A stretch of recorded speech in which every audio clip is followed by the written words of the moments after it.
It is scheduled to come right across here.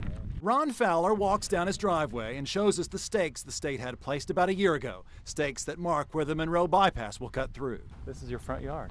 It is. Property that's been in his family for generations. So this was the house you were born in. Right. Mom and Dad lived there. They live there. In the near future, that property will belong to the state of North Carolina, and he'll have to move. It's a hard feeling to describe. You know that the road's coming. You know you're gonna lose your home, and you certainly hate that and regret that. Plans for a bypass around Monroe have been on the drawing board for 25 years, but not enough cash, and Highway 74 getting worse by the year, the state went the toll road route. Now, with the feds signing off this week, North Carolina can begin selling bonds this fall to finance construction. Some or all of 500 parcels of property will be bought up. More than 100 homes and businesses will have to be moved.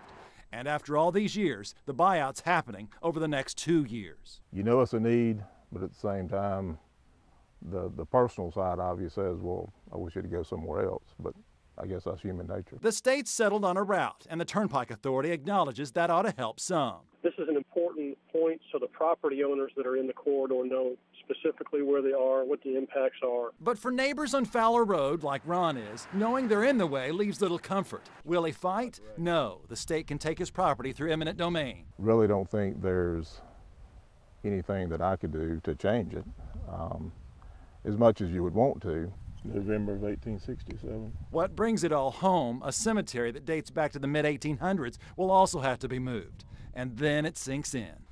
God's got a plan, and we're part of that, so